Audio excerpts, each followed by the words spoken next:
Thank you, Vince. Recovering is good. I was going to say lapsed, but recovering, maybe recovering and lapsed is both. Well, thanks very much for that kind introduction. And Andrew, thank you for helping make it possible for me to be here today and all the great work that you and Vince now. I'm missing him as the AD, but you've got a great person in him to help lead the Moorhead Center to great heights here in the sports world. So it's a pleasure to be here and always happy to be here in Wildcat Country. And I'm especially happy to be at this forum and hope I can contribute. Vince promised that I didn't have to give any sort of straight legal talks here. You've got amazing panels to take care of that. And really my hope is that I can perhaps give some context about Title IX and some things that at least are on my mind and the mind of other women's sports advocates as we all think out, what the next 40 some odd years holds for the future of this piece of legislation, which in my view truly has been one of the most impactful laws ever enacted in this country. In the early days of the WNBA, and Vince alluded to my role there, I was in fact there at the beginning, helping launch the league, and then I did serve as the president for the first 8 years. I can tell you that one of my great thrills was having the chance to meet Birch Bayh and Patsy Mink personally, who of course co-chaired the Title IX bill in the Senate in the case of Birch Bayh and in the House in the case of Patsy Mink. Senator Bayh, I'm sure you all know, often called the father of Title IX, and whom I came to know personally, revealed that it was his first wife, Marvella, who inspired him to press the case to colleagues in the Senate about the importance of expanding opportunities for women and girls in public education. Marvella herself wasn't an athlete or even a sports fan. Birch would say that when she came to sporting events, she would just read the newspaper. But she was the following. She was a straight A student. She was class president. And a national speech champion in high school, who had been denied admission to her dream college, the University of Virginia, because state law at that time prohibited women from attending. That didn't change until 1970, and I'm just going to ask you to park that thought, okay, for a moment. I'm going to come back to that in a few minutes. So Marvella was apparently very passionate about the need for equal educational opportunities, and that had a big impact on Senator Bayh, and he has been very forthcoming in publicly acknowledging her role as a driving force in the law. You may have heard this earlier, and I apologize if I wasn't here, if this is repetitive, but Title IX was technically an amendment to the Higher Education Act of 1965, and I found it interesting that in remarks on the Senate floor during the law's authorization debate in 1972, Senator Bayh said the following, and I quote, "We are all familiar with the stereotype of women as pretty things who go to college to find a husband, go on to graduate school because they want a more interesting husband, and finally marry, have children, and never work again. The desire of many schools not to waste a man's place on a woman stems from such stereotyped notions. But the facts absolutely contradict these myths about the weaker sex, and it is time to change our operating assumptions." He went on to say that while the impact of this amendment would be far-reaching, it is not a panacea.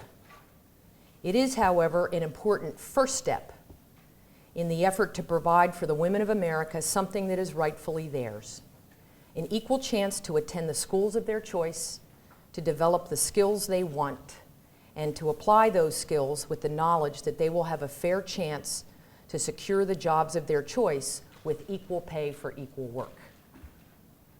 So that was Birch Bayh in 1972. What a man. Title IX, of course, became law on June 23rd, 1972, and while of course, very broad in reach, I would venture to say it's in fact best known for expanding opportunities for female athletes.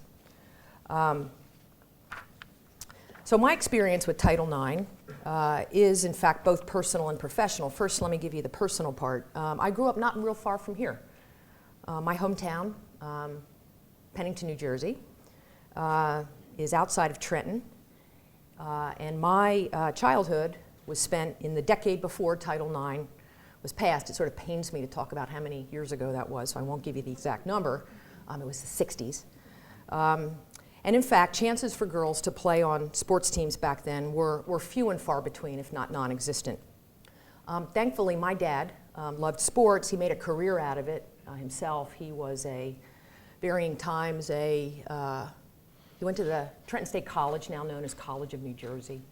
He played sports. He went on to become a coach and a basketball referee and an athletic director. And so I grew up in an environment which was sports intensive, and my brother and I literally feasted on family sports activities, thanks to my dad, of all kinds.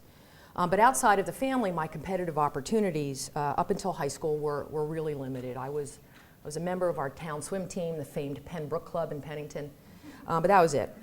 There were no other chances that I had growing up to play on teams.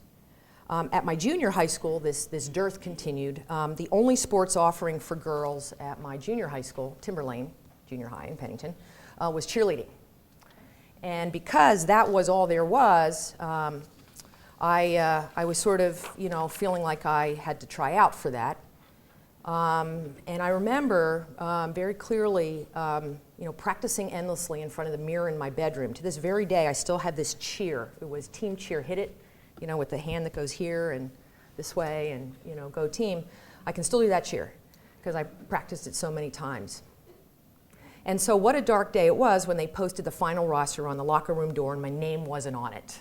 So traumatic, I got cut from cheerleading. I am a frustrated cheerleader at heart. Just, little known fact. So this was not only traumatic, but it was life-altering because it really did make me determined never to be, cut from anything ever again, and probably planted in the back of my mind this notion that, something wasn't right here, that the boys got a chance to have that time, basketball and soccer and other things, and the girls were sort of left in the supporting role. So Title IX was passed when I was in 8th grade. I have to confess I was oblivious, like all 8th graders are, to anything other than their own lives. And so I didn't understand the magnitude of it at the time, but it was, of course, good news and boded well for my participation prospects when I entered high school the next year, in fall of 1973. And that was my high school, Hopewell Valley Central High School in Pennington. Go Bulldogs. The other bit of good news was that my dad, I mentioned he was an athletic director. He was actually the athletic director at my high school. So 1 + 1 became 3, meaning not only was this law now in the books and schools had an obligation to open things up, but of course there was my dad with me, that he had to sort of look in the eye at dinner every night with this personal interest in seeing girls get to do more. And so he set to work building out the sports offerings at my high school, and later he became an important champion for girls' high school and rec sports in the Trenton area. So I went on and I played field hockey and basketball, and I ran track in high school. And then when I graduated in 1977, I was very fortunate, again, Title IX kicking in here, to be offered a scholarship to play basketball at the University of Virginia. I'll go back to my earlier comment. We now know women had been admitted to UVA with full privileges not long before I got there, 1970. And the first class of graduating women at UVA was 1974. And so there I came just a few years later as an incoming first year. So while the women's sports programs at that time were in existence, they were still very much at the ground floor. So to be more exact, there was one scholarship, one and only one for the women's basketball team at that time. And my coach, being resourceful, split it up. So half went to me, and the other half went to another incoming first year, also from New Jersey, coincidentally. And here's how it worked. I got tuition and fees, and she got room and board. So I got to go to class, and she got to eat. That was how it worked. All the other players that year were walk-ons. The men's team at that time, in contrast, was really at the apex. They were so good, the likes of that haven't been seen until recent years. really, at UVA. They were led by the famed Ralph Sampson, went on to become an NBA star and a Hall of Famer. Jeff Lamp, a colleague of mine, one of the Kentucky boys, came in. He played in the NBA. There were other great players there.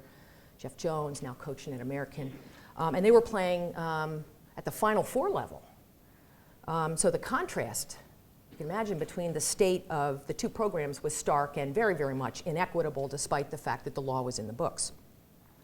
But the good news is that under the leadership of my coach, Debbie Ryan, now retired, and our athletics director at that time, Gene Corrigan, some of you may have heard of, very well respected in college sports circles, and he would later go on to become the commissioner of the Atlantic Coast Conference, things got better pretty quickly.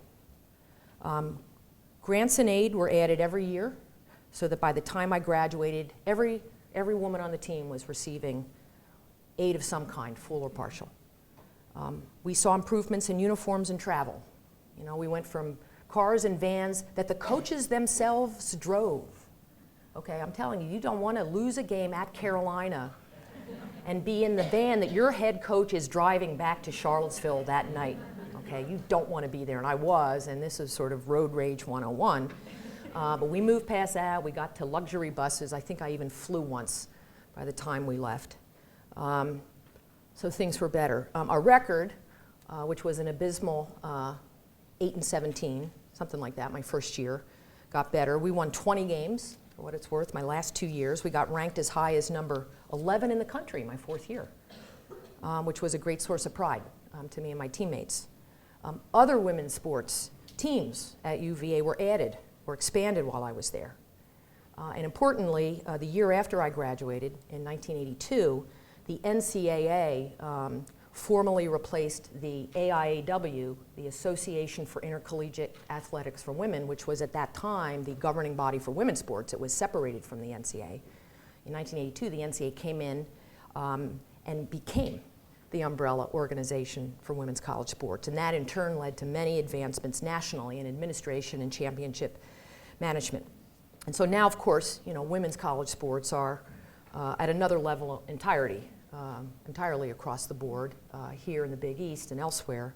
And so you can imagine for somebody like me, the changes in the landscape from 40 some odd years ago until now have been really extraordinary. I can't lie to you, it would have been nice to enjoy some of the accoutrements that female student athletes today have as a matter of course. But I can tell you I wouldn't have traded my time at UVA for anything, and I certainly wouldn't be standing here today had that experience not been part of my life. So I have a personal sense of gratefulness to Senator Bayh and Congresswoman Mink, and of course Title IX. I'm not alone as a Title IX beneficiary. Many other women have also benefited from the doors that the law has opened. May have heard stats earlier. I'll just toss out a few. The number of girls participating in high school sports has grown from 295,000 nationwide in '72 to more than 3.5 million today. At the intercollegiate level, the number has jumped from 30,000 to more than 200,000. And sports not quite on the radar screen. When I was in high school and college, like volleyball and lacrosse and even women's soccer, my high school did not have a women's soccer team when I was there. These sports have, of course, established their niches and seem poised to keep growing. You're very fortunate to be able to hear today from many experts who Vince and Andrew have assembled, whose knowledge about the intricacies of Title IX, frankly, far exceed mine. And I can't even profess to know what they know. So what I'd like to offer to the dialogue instead are some broader observations about the ripple effects of Title IX and what work I think remains to be done to fortify this connection, never to go away again, between women and sports. The first indirect benefit of Title IX, which I have also personally borne witness to, has been the way it's laid the foundation for the growth in women's professional sports, especially women's pro team sports. I can tell you without any qualification that there would have been no WNBA launch in 1997 without Title IX. It simply would not have been possible for those of us at the NBA at that time to pull a sustainable women's pro basketball league out of thin air without the base that had been provided by high school and youth and college programs. Just would never have happened. In fact, before we launched the WNBA, we did our homework and determined that something like 15 or 16 prior attempts to start women's professional basketball leagues had failed. And some of it was because they just were ahead of their time. You know, they tried to do it too soon. And it really required the buildup of base over a period of years that Title IX made possible for us to do it. There were other great things going on at that time also. Women's college game, of course, was cresting. This was the early 90s when you had UConn playing Tennessee regularly. Had a great rivalry there. ESPN was starting to pay attention. You had the Women's Final Four growing, widely anticipated every year. And we had, importantly, the Atlanta Olympics in 1996, which were here in the US, favorable time zone. And it was sort of the year of the Olympics for those of you who may have remembered it and those of you who were too young to know about it. Women's basketball got a gold medal, women's soccer got a gold medal, women's softball got a gold medal, and it was huge, and it was here. And it was on the back of that the WNBA was sort of born. So the point here is you can't have a penthouse, if you think of a pro league as a penthouse, without a ground floor or two. And if you think about the national teams and the pro leagues as the penthouses, and the colleges and the high schools and the youth leagues are at the ground floor, then you understand that you need both. You need to have the ladder in order to have the former, meaning the pro leagues, and a ladder. These underfloors, if you will, were a direct result of Title IX. The second indirect benefit of Title IX has been, I think, the career paths of all the women like me who played sports in college and then, armed with these life skills, were able to march off into the real world and make something of themselves professionally. Ernst & Young, together with ESPNW, which for those of you who don't know is a platform of growing importance, a digital platform of growing importance, which was established a few years ago by ESPN to provide sort of aggregated news and features and video and other content about women in sports. It's not just about women's sports, I would add. It's sort of about different types of sports, and in some cases it's about women's angles on those sports.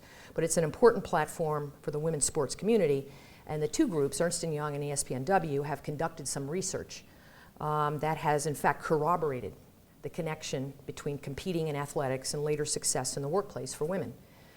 In a survey, a recent survey of 400 female executives, they learned that 52% of C-suite women turned out to have played sports at the college or university level. So more than half of the women at C-suite level have played sports in college.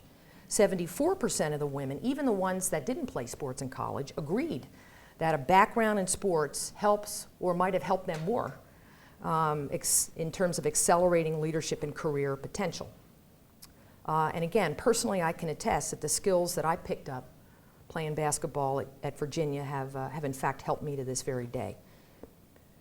So there are important and broad outcomes to Title IX that really go beyond the sports pages. They go beyond compliance. Might have been envisioned by Senator Bayh, since he seemed so forward-looking based on his earlier quotes.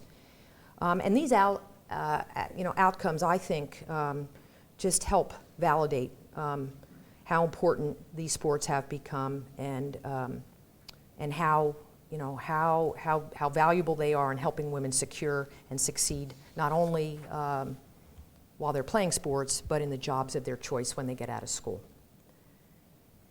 In terms of work that remains to be done in what I would call this post-Title IX world, I have three observations that I guess I would share. And I would preface this by noting that it really isn't my aim to portray the glass as half empty, but really just to constructively add to the mix of thoughts that many people have, particularly women's sports advocates, about where do we go from here? What's next 40 plus years in? The first observation I would make has to do with leadership positions in the sports business. This is sort of technically out of the scope of Title IX, but it's difficult, I think, not to expect, not to hope, that this increase in the number of women who are playing sports will in turn lead to a growing role by women in decision-making positions. And again, not just in industry or in the C-suite, as I alluded to earlier, or in government, but in the sports world itself. And so the question is, are we there? Are we there yet?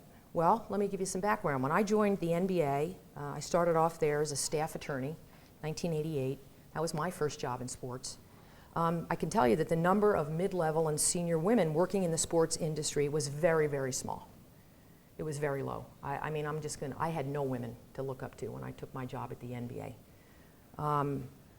And I spent the formative years of my career that way. There were very few women working for teams. Jeannie Buss, I think at that time, was the president or near EVP at the Lakers. Her father, of course, Jerry Buss, owned the team. What was then called the Washington Bullets, now known as the Wizards, a woman named Susan O'Malley, who worked for then Abe Pollin, was the head of operations there, and that was a big deal, so they sort of became a little bit of a sisterhood there, but that was about it. And in our office, there were very few women.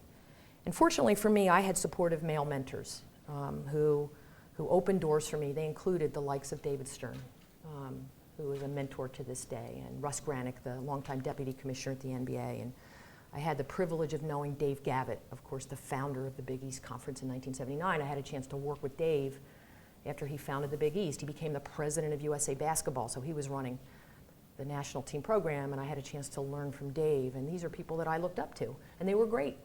And they took care of me, and they nursed me along and opened doors for me, including the opportunities to lead the WNBA when it was formed, and I took a turn as the chair of USA Basketball. And ultimately, because of that, we all know how important mentors are. I was able to advance in my career. So that was the good news. And the good news, too, is, well, that the landscape has changed since that time, very dramatically in many ways. The number of women now entering the sports business profession and assuming key posts is much higher than it was when I started out. But I can tell you, I am at times surprised and sometimes discouraged that the numbers are where they are, and not higher. In the world of intercollegiate athletics, now 46% of the student athletes competing at the Division I level are female, but less than 10% of the 350 current Division I athletic directors are women. The statistic, interestingly, for Division I commissioners is a little better story. There are now 33 of us. One league has sort of 2 commissioners. I won't explain it. So there's 32 Division I conferences, but 33 commissioners. And there's 9. Currently 9 of those are women, so that's an encouraging story. But to this day, I can tell you that I still attend high-level meetings where I'm just one of a handful of women, or in some cases, the only woman in the room. So this dichotomy between the number of women who play and watch, that's another important indicator, I think also made possible by Title IX, women who watch sports at all levels, and the number who are serving as decision makers in leagues, networks, sports marketing companies, intercollegiate athletic departments, and Olympic sports organizations can be perplexing at times, especially at a point in history when, as we know, the influence of women in other sectors of society continues to grow, and we may well have in the not too distant future a president of the United States who's a woman, and that's about as high as it gets. In conversations I've had over the years on this subject with senior sports executives, I hear differing views on why. Sometimes hear companies don't know how to identify women for these jobs, or their boards, that the women they do find just aren't quite qualified yet, they're not quite there. Others think that there are unconscious biases at work, and they're keeping sports organizations in an unconscious way from pushing for a diverse workforce. So there are, these are the articulated reasons. But with that, it remains my hope that more can be done to continue to allow women to make progress as leaders. And there may be ways through industry-wide management and governance, targets and timelines, more effective mentoring for rising stars. I know I make it my business. If I identify a talented woman on my staff, I try to be there for her and guide her along. Flexible maternity policies. I went through my experience at the NBA having 2 children, and that's a whole nother lecture of what that was like, to come back from that and to prove you know, that I was serious about my career. And maybe sometimes I've thought if there was a creation of a central data bank of candidates by sports search firms or networks or companies that just needed women on boards or in other positions, that had a quality pool of women to consider when top jobs became available, that could be a great service to the business. But in any event, keeping up the dialogue about what women bring to the table and the qualities and skills they need to be effective leaders, you know, has to continue. I would also add, I mentioned to Vince and Andrew, I spent the last couple of days with some of the other Division I commissioners, and it was noted there that increasing diversity and inclusion remains a very hot topic within the NCAA membership. This particular point was recently cited, there was a press release on it a few days ago, as a priority by the NCAA Board of Governors. This is the highest entity now within the NCAA. And so now we're going to have a chance to see what specific additional efforts maybe can be developed to help move the ball forward in the months and the years beyond. So that's one. The second observation I have has to do what I would call the dangers of an entitlement mindset. While battles remain, the participation front, I know, and compliance with Title IX on campuses and high schools has to be monitored to make sure that women are getting their fair share of opportunities and benefits and that inequities remain addressed. It's important in my view, having been in this business now for almost 30 years, that a reflexive cry of equity not be used as a crutch or a substitute for creativity, common sense, and self-help in supporting women's sports programs and devising sensible women's sports competition models. In a related vein, I think it's incumbent on women's sports coaches and administrators not to simply rely on rigid comparisons with the men in staking their claim to the benefits that Title IX mandates. In short, different doesn't always mean inequitable. That's my view. I'm going to use as an example the NCAA Women's Basketball Championship. This is the crown jewel of all of the 40-plus women's postseason national championship events that the NCAA administers nationally. There has, in fact, been a very lively discussion within the NCAA for the past couple of years about equity in the context of the tournament. Now, query whether the NCAA is under Title IX mandates as opposed to institutions, but I'm going to put that aside for a second. The expectation on this point is that they are. And in fact, the NCAA women's tournament is essentially administered in the same way as the men's. Same number of teams, same competitive format, national seeding in the early rounds, so meaning players have to get on planes and go travel around the country. Same travel party size, which includes room for cheer squads and bands, per diems, all the same. And so as a result of this, this means that the cost structure for both tournaments are more or less comparable.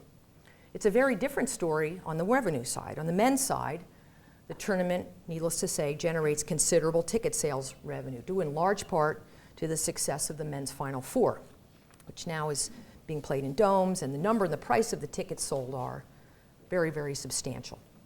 On the women's side, the tournament also generates revenue, which is good news. But the amount is much less than the men's. It's about 15 times less, to be exact. And as a result, the women's tournament is operating at a significant loss. In fact, of the 89 sports that the NCAA administers nationally among the three divisions, women's basketball is in 89th place when you look at the P&L of each sport. And the 88th team is ahead of it by millions of dollars. It's worth noting also that certain games at the women's tournament are conducted at neutral sites, which makes coaches happy because ask any coach if he wants to play on the home floor of an opponent, particularly at tournament time, and you're going to get one answer only. The answer is, forget it. But it also makes it less likely that good crowds are going to turn out, which means fewer tickets are sold, fewer fans are in the building, and of course less revenue. Student athletes have been surveyed about this, and they say that they would prefer fuller buildings with fans of the opposing teams over empty buildings, even if the fans are sort of yelling and everything. They want people in the building. They want to be able to show off their skills. So why are neutral sites being used? Well, the best answer I can figure is that the men do it, so that the women have to do it too. Women's sports advocates I know say that revenue generation or lack of it is irrelevant to the equity evaluation and shouldn't come into play. that what matters is, equitable treatment, and that's important, of course. But I'll tell you that others with more of a business eye, and I put myself in that camp thanks to my WNBA upbringing, where there was no Title IX. I was telling Andrew earlier, the first time our players unionized, they came in and their opening lines were, the men get this, the men get $4 million a year, and the minimum salary is $1 million, and they fly charter to every game, and you're paying us X, and it's coach, and it's a different hotel. And they kind of said, the Title IX reflex was, it's got to be the same. And the answer back was, I said, I've been there. I know what you're thinking. I said, but there's no Title IX here. This is about the marketplace. The equation of the revenue equation. And so, it took a while for them to understand, that if the NBA was making $2 billion and we were making a fraction, there was a correlation. And that's the way it is in the pros. And so, people like me have, unfortunately, I suppose, a bit of a mindset that way. But that said, I think there should, at the very least, and I'm not saying that women's college sports are that. I get all that. But I do think that there should be more of a willingness to support alternative models. And if there is a reluctance to cut costs because of equity, then people should at least be more open to the kind of bold thinking that would help on the revenue side, like using home courts instead of neutral sites. It would be an easy fix, and people at this point have been reluctant to go down that path. And there could well, frankly, be a variety of other reasons to conduct a women's event or a sport in a different way. Different doesn't always mean inequitable, and I would hope that people in the women's sports community can sort of find some ground on that. The theme of taking affirmative steps to help ourselves carries forward in two other ways, which I want to note. One, I do believe strongly coaches in women's sports have to acknowledge their responsibility to get out in the community and to directly curry relationships of the kind that can lead to fan and sponsor support. Great coaches of yesteryear did just that. I mean, a Pat Summitt at Tennessee, Jody Conrad at Texas, they weren't just doing their jobs on the court. They were great coaches. They knew their X's and O's, but they were also the faces of their programs. And they got out there and they did it.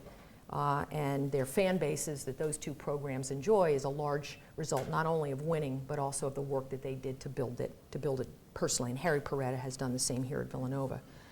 I really believe strongly that coaches today need to embrace their dual role on this as well. The second way that advocates of women's sports in the collegiate space can help themselves, I believe, is in the area of philanthropy. I'm absolutely convinced that there's untapped donor potential among the legions of former female student athletes who perhaps received a full ride for sports when they went to college, and now 10 or 20 or 30 or 40 years later, they have some affluence and they're in a position to give back to their alma maters. In my experience, university and athletics development representatives should be working aggressively to reach out to these female alums and take advantage of their giving potential and everything that could mean for funding. It can't be a couple of high revenue men's sports and a small cadre of male donors who are carrying the funding burden. Women have to step up and do their part. And I can tell you, I write a check every year to the University of Virginia. I tell them not to put it to the football team. I tell them to do academic advising. Because I believe strongly that women like me need to do their part, period. My third and last observation has to do with the state of girls and women's sports globally. As Vince noted, I served for 8 years as the U.S. representative to the International Basketball Federation. It has authority over basketball in many parts of the world, and I can attest that many countries are simply decades behind us in what they're doing or not for girls and women who want to play and work in sports in their countries. Title IX is completely unique. The likes of it, the force of it just doesn't exist outside of the U.S., and I believe that has very much impacted the pace of progress elsewhere. There are many parts of the world where cultural and resource impediments are proving very difficult for girls and women's sports advocates to overcome, and I include Africa, parts of Latin America, the Gulf states, to name a few. Whether laws comparable to Title IX could be enacted elsewhere, and if not, how those countries might advance remains to be seen, and I hope this is an area that can be monitored. In the boardroom, the lack of gender diversity globally is also glaring. And this is noteworthy because we have an Olympics coming in just a few months. It's anticipated, in fact, that more than 45%, almost 50% of the women, of the athletes competing next year at the Rio Olympics will be female. But I can tell you that women are visibly underrepresented on the boards of the International Olympic Committee, international federations like the one I served on, and many national Olympic committees. FIBA, again, which I have firsthand knowledge, they did a restructuring in the last year, and they came out of it with an executive committee without a single female representative in a sport that has this incredible global reach. Their executive committee, which is their primary decision-making body, doesn't have a single representative. And despite this resounding appeal of the Women's World Cup in soccer, FIFA's executive committee only has 2. I'm currently, in fact, part of a small skunk group that includes executives from Ernst & Young and ESPNW and some others, and we're actually trying to figure out if there are any solutions that can be devised on this, particularly, again, with the looming spotlight on female athletes this summer at the Olympics. Nothing to announce here, but stay tuned. And then finally, I'll just close by saying I know that the next panel is going to be talking about Title IX in the context of sexual violence on campus. This isn't a legal point. I'll leave that to the experts. But what I would add here is that efforts are being made to bring heightened attention to this topic on campuses through a promotional campaign that the White House launched last year called It's On Us. They are asking in this campaign for pledges of personal commitment by students and by administrators on campuses to keep men and women safe, men and women both safe from sexual assault, not be bystanders. Following the launch, the White House successfully recruited a number of organizations in college sports to come on as partners, and the Big East has signed on to that. So we, the ACC, the Big Ten, the A10, the USOC, and a number of other media and corporate partners, including some very big names, have signed on. And Big East schools, including Villanova, have conducted a host of activities in support of the campaign, including PSAs, bystander training. There's an internal program here called Where is the Love that's being initiated through the Office of Health Promotion that are all going to be very, very important to this effort. And one might call this a case of an ounce of prevention being worth a pound of cure, and I certainly hope that's the case. So with that, I'm going to close. I want to thank Andrew and Vince again for having me. Go Nova. I don't know if there's time for a few questions, but if the guys allow it, I'll be happy to take a couple. Thanks very much.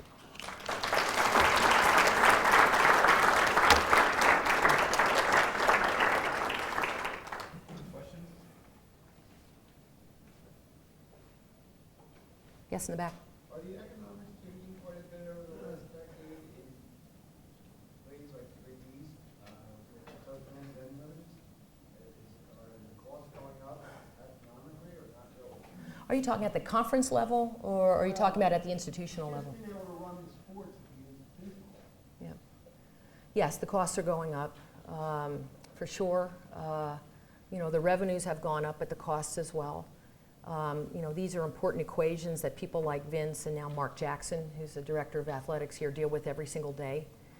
And that I think that is going to be the ongoing challenge for athletic departments around the country, making sure that they're offering an equitable number of opportunities to their men's and women's student athletes, keeping up with the costs of business as tuitions go up, as cost of attendance and other enhanced benefits to student athletes become the law of the land.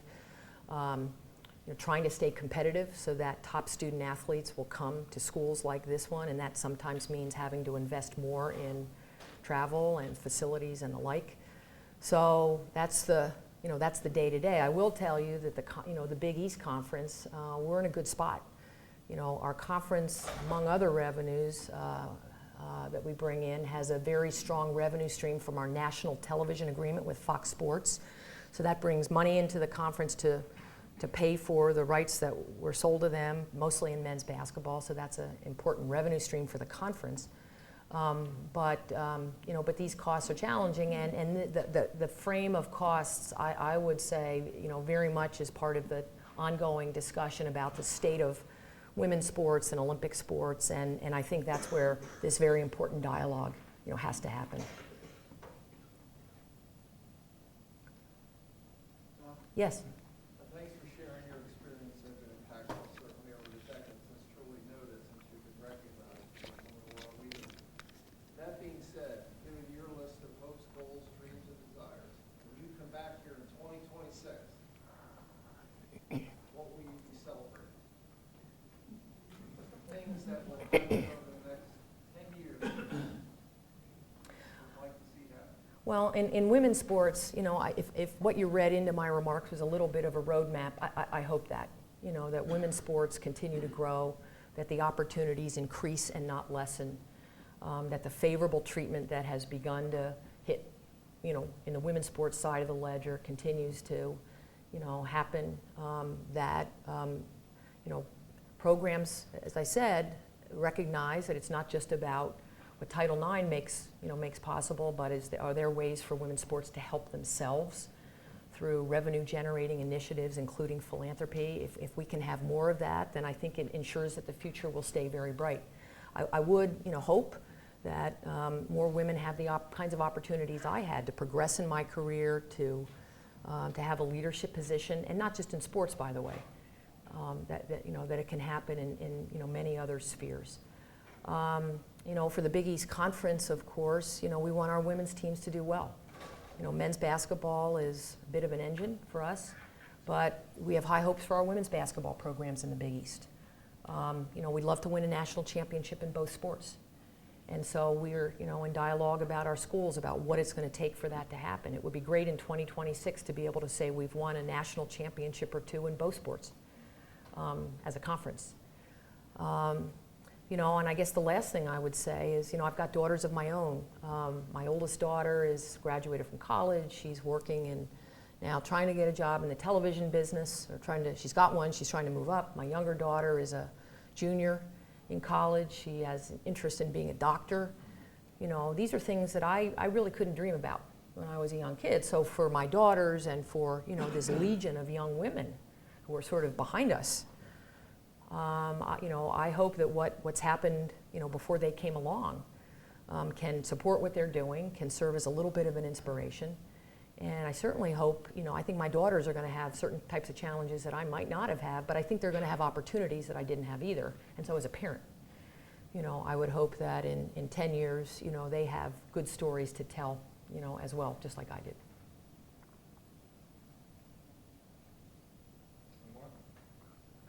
Thanks again, Beth. Great. Thanks, Andrew. Thanks, everybody.